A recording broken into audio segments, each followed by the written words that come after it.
us today, and will be sharing their stories of their heroic care that they and their team provided on Sunday.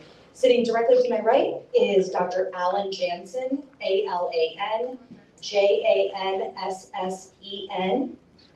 Dr. Janssen's title is Emergency Medicine Residency Program Director and the Medical Director of Emergency Medicine.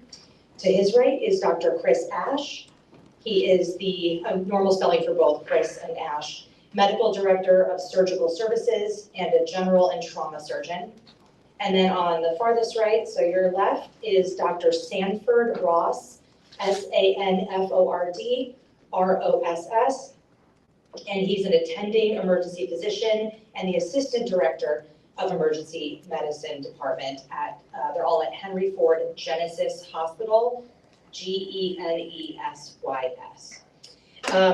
Thank you so much again for being here today. So we're here to talk about, like I mentioned, our brave medical team, how they handled the care and the stress of Sunday.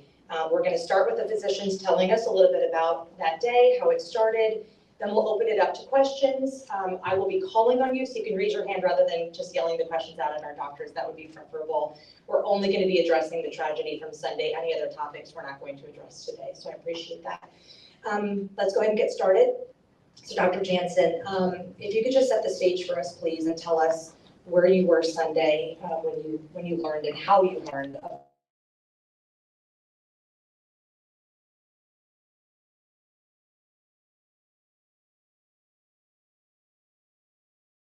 It was a bright sunny day and a Sunday morning, and the combination of those two things usually mean that your volumes are pretty low to start the day off. So we didn't have a lot of patients in the department, but at one point we did receive a phone call through the ER itself, and it was from one of my residents. My resident was actually in the church, and the resident said, there's an active shooter in our church. And that was before EMS had been called, that it was before anybody else knew about this.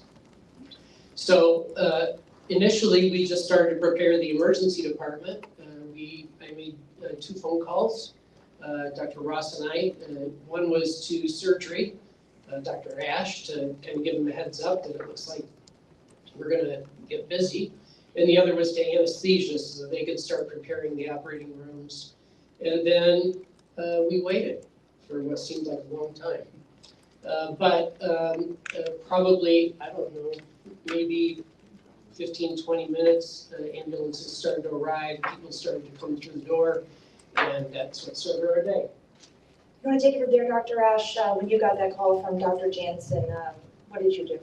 When Dr. Janssen called, I guess I asked him, how serious this was, because this type of stuff doesn't happen in Grand Blanc, Michigan. And so it sounded really serious and legit. And I got up and came into the hospital. And as I walked into the emergency room, all these patients just started rolling through the door, one after the other, with wounds that you just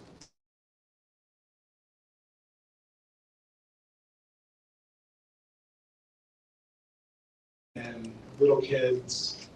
So it was really all hands on deck. The teams did an amazing job helping us prioritize the care and deliver the care, to do our best to keep everybody alive, I guess. And that's probably the truth of that. So our teams were amazing as far as that goes, and the work became kind of automatic and all for one and all on board at the same time. So I think it's really important for those of you that may not be as familiar with emergency medicine. I think it's really important to understand that emergency medicine is a team sport. You need the entire team to be engaged. Everybody has to be on the same page. And I'm not talking about the emergency department. I'm talking about everyone from EMS to the fire department, to your police, to your registration, to all your techs in the department, and your nurses. And we had some outstanding nurses that day especially. It's just the entire thing, the entire group has to work as one to be successful. And I couldn't be prouder of our community and our hospital in making that happen that day. You bring up a great point too. We want to thank the city of Grand Blanc for having us here, of course. They've been wonderful partners throughout this whole thing. Dr. Ross, where did you come into play? Were you working that day already? I was in the department with Dr. Jansen. We were notified that we would be receiving casualties. The first casualty was a pediatric whose mom walked him through the front door and was directed right to the trauma bay where he received treatment.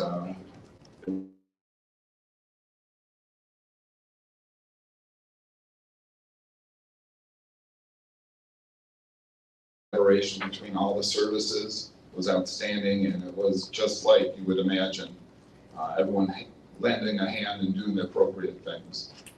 We can open it up to questions now that we've sort of set the stage. Go ahead, Steve Carvey.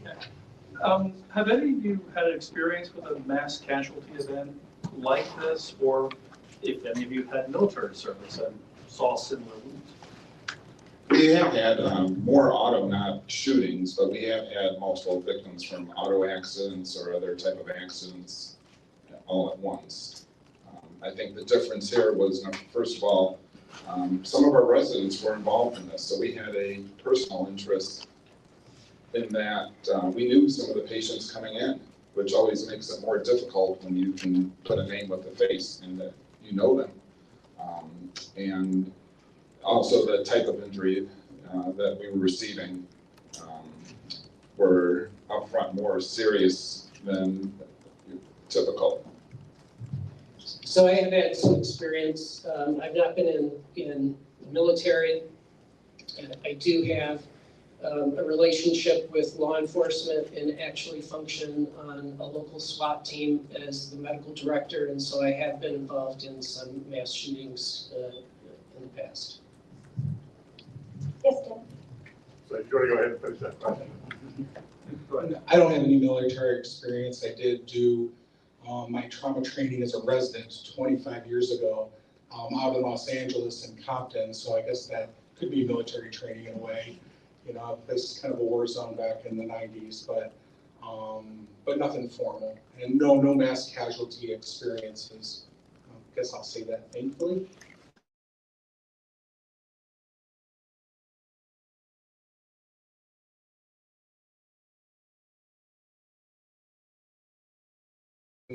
After having a gunshot wound, the gunshot wounds can be lethal. We all know that. And, people coming in with low blood pressures, no blood pressures, your goal is to try to not let the gunshot kill them.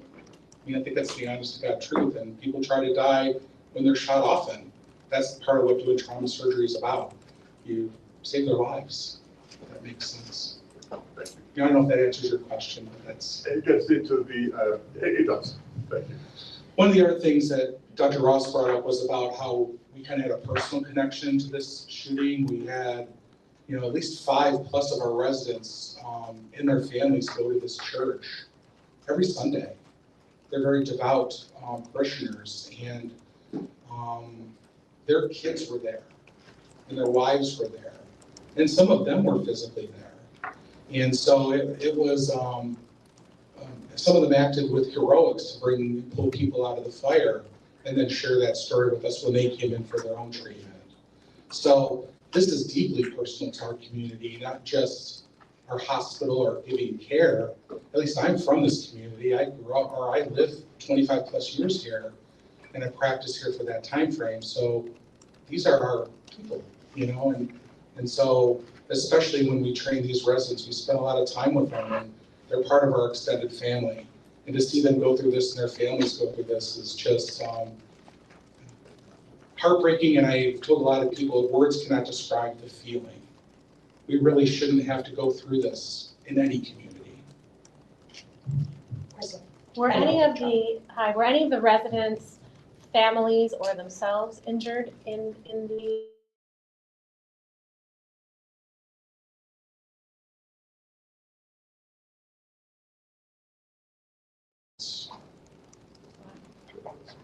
Charlie Langdon? you just give us an idea? This happened around 10:30 or so Sunday morning. You guys got there. How long did it take you before you left the hospital that day? I didn't leave until about 10 o'clock PM. For all kinds of reasons. One, we had several operations to do on several of the patients. And the follow-up, spending time talking with their families, which is kind of a very interesting experience because they're in an equally weird kind of shock that you don't normally get from a family member. You know, we've all had sick family members at some point in our lives. You're in shock a little because your family member's sick, but you didn't personally just go through this traumatic experience. But every one of the family members I talked to were at church. You know, their kids were at church. And so it was a unique experience, I think, for all of us in that way. Did you also, you had 2 gunshot wounds at the hospital and then 2 from smoke inhalation? We had five gunshot wounds at the hospital, 3 smoke inhalations. Some of them, we had 3 gunshot wounds that were critical patients, and several, like the young boy that Sandy talked about, were, I guess no gunshots benign, but were smaller injuries, and got to go home later that day, so. Darren Cunningham? Yes, hi. You all see a lot as it is, but to have this personal connection and this mass casualty, how do you all cope?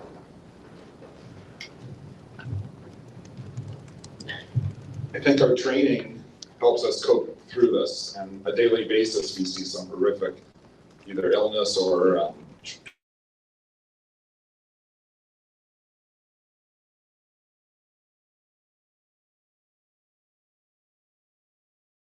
but also the connection. We were treating our own, which is always a little harder. We always are invested in any of the patients that come in, but when you spend day after day with that person and then they come in as a trauma, or their family does, I think it hits you just a little different. Go ahead. Thank you. Adrienne Broadus from NBC News Network. First, I'm going to ask a question, and then after you answer, I'm just wondering if you could share with all of us something you would want us to know that we don't necessarily ask or even know to ask. And so my question is, you all said earlier in the week that your youngest patient that you cared for was 6 years old. What are those conversations like?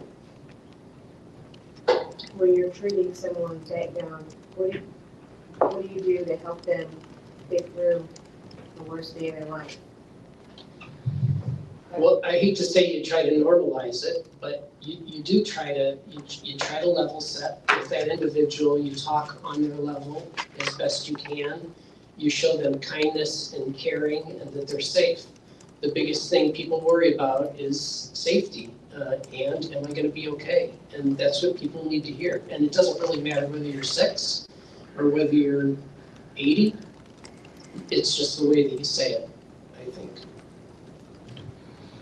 You know, I think you get down to kind of the humanizing nature of medicine, and I guess I would hope society to a certain extent.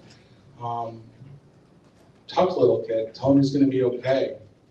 You know, share some love and compassion with him. Get his mom to come and hold his hand. Those type of things I think help.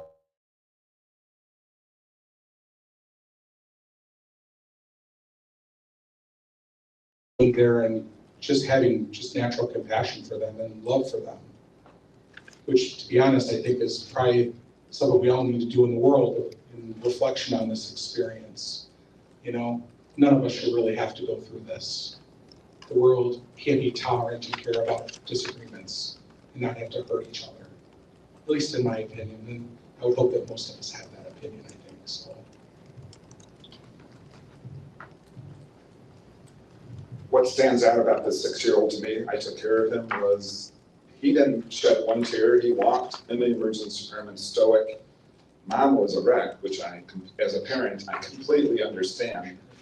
And what I did was I looked at the wound, had an idea of what was going on, and comforted both, I think, them by telling him and Mom, you're gonna get through this, you'll be okay.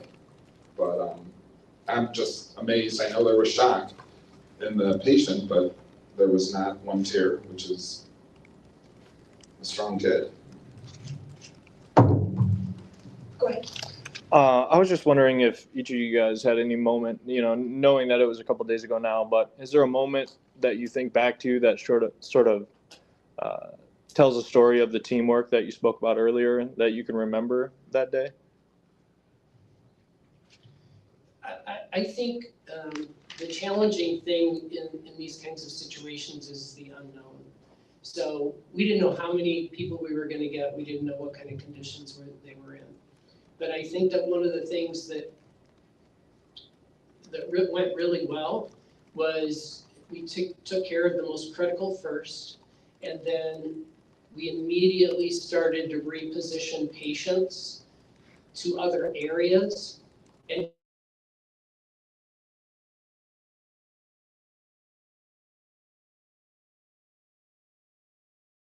involved quite a few people, because to turn over a room like that quickly, to move the patient to the next best room where you could still watch them because they were semi-stable, but if they became unstable, you could still get to them quickly. That's a lot of, that takes a lot of teamwork and leadership and thought process to make sure that you're optimizing the care for what may or may not come in. One of the other things that I found was once the process started and we started to take care of the people with our small group, recruitment happened very fast. We had surgeons calling. Dr. Paulson came in, one of the vascular surgeons here in town. 3 heart surgeons came in from the Detroit area to help us out. Dr. Vance, our trauma director, came in to help us out, and he was super helpful with the care we delivered. There were several of our residents that are Mormon that didn't go to church that day and had just had a baby. And he came in from home to help, both take care of his brothers, as well as help us deliver care and him deliver care.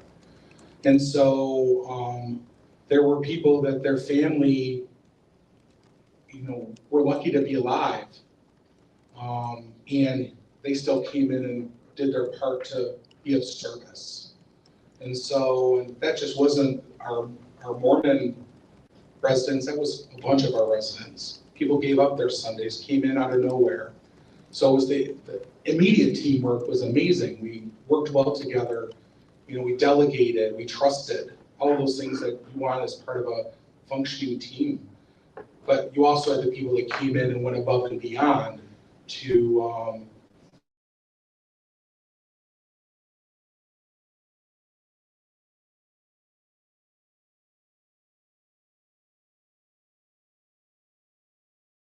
Thank you. Could we have a status update on the people who were treated at your hospital? What conditions are they in? How many remain hospitalized?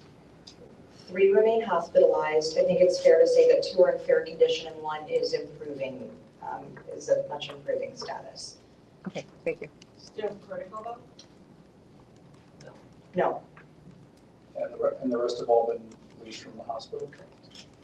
So 10 admitted, 7. 8 admitted, and we have 3 left in our care, and all 3 are in improving, not in critical condition.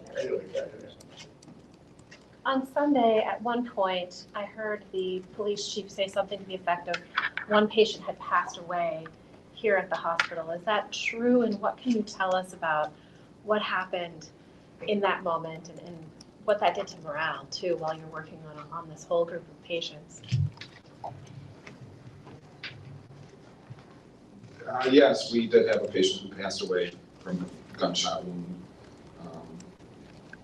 It was an extraordinary team effort by far. Just we did everything we could, and the injuries were too great. Morale, I think you have to say, like a soldier in a battle, you have to compartmentalize and move on. We anticipated other injuries coming in. We had to prepare for that. And afterwards is when you decompress and think about it. I think being the trauma surgeon on call and all of us hoping that everyone lives, it's hard. I think it's really hard.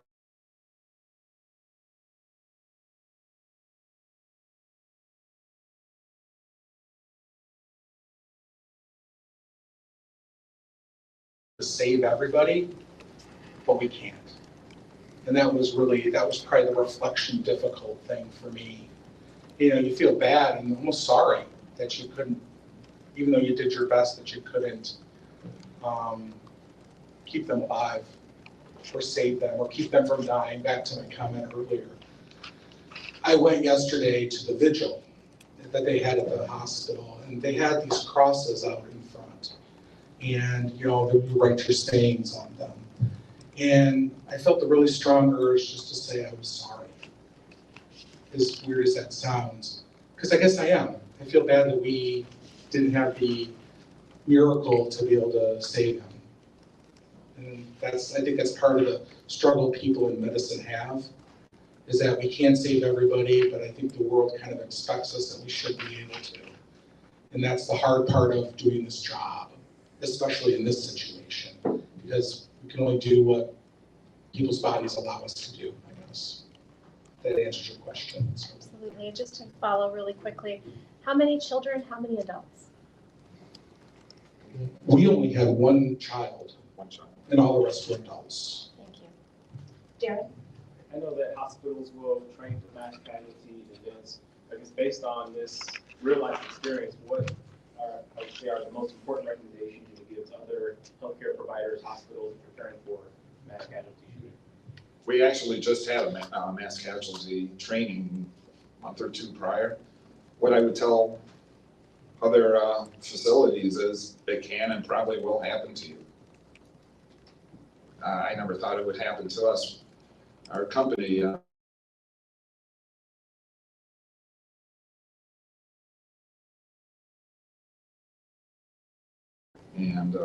a few other places, I think we've had mass casualties. And, you know, you always say it could happen, but it probably will happen, which is the unfortunate thing. I think that's probably the biggest thing, is that all of us thinking that this isn't going to happen here. You know, I think that's one of the things that happen. People get a little complacent and get a little, you know, grandiose, that we're not going to have a mass shooting in Grand Blanc, Michigan. Well, we're wrong. It can happen anywhere. You know, we're all equally at risk, which is, I guess, I would hope people would start to change their minds about each other a little bit and start having a little more grace and tolerance. We'll go to Charlie and then Adrian. Charlie? You're from here. What's been the reaction that you get, or what did you learn about the community here from this mass shooting? I personally received a lot of texts and phone calls, and even in my community where I live, just people asking how I'm doing and just giving their condolences that this happened. And it's just an outreach of sympathy and thank yous.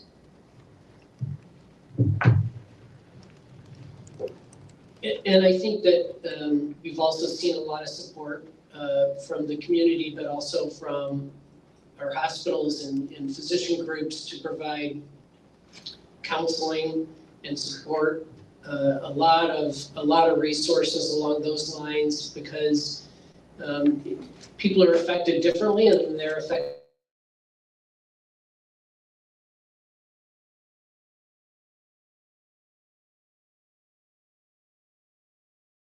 Are there, and that the community is out there supporting it is, I think, really very reassuring. Adrian? And just for clarity, I want to make sure our language is correct. All three are in fair condition and improving? Okay, thank you. All right, we'll take just one or two more questions if anybody else has Yeah, any. just a quick follow-up with Dr. Ash, maybe. You're talking about the physical wounds healing. Can you just go into the emotional wounds? How is this going to lift it up to Are you talking about the patients or the care teams? society? Well, the physical wounds will heal, and some of them will be problematic for the patients for their lives to a certain extent. For the little kids that got ushered out the exit door because they were shielded from a gunshot from a friend, I don't know if those wounds will heal. You know, our resident whose kids were at church with his wife, while he was operating with me that night at the hospital, his kids will probably never be the same. You know, they're sadly gonna have an emotional thing they're gonna have to work with for life. They're young. And so I think us as a society need to kind of maybe wake up a little bit, realize that we don't need to do these type of things. And we really need to have these type of experiences inspire people to love more and hate a lot less. There's really nothing to hate, honestly. We're not all that much different. And for a disagreement or two, or a belief system, there's really no justification for anybody to have to die for any reason because you don't like my sandbox that I play in. You need to think about it in that.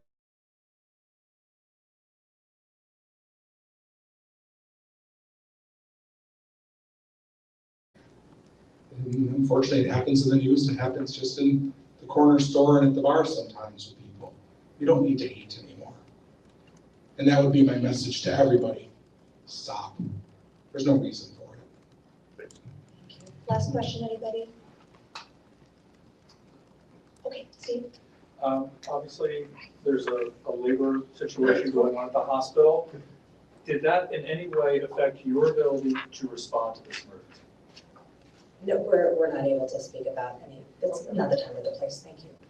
Okay, everybody, thank you so much, we appreciate you. Again, thank you so much to the city of Grand Blanc for lending us your space, and we appreciate you during this time, thank you. Doctors? And then, well, the doctors leave first, and everybody else can.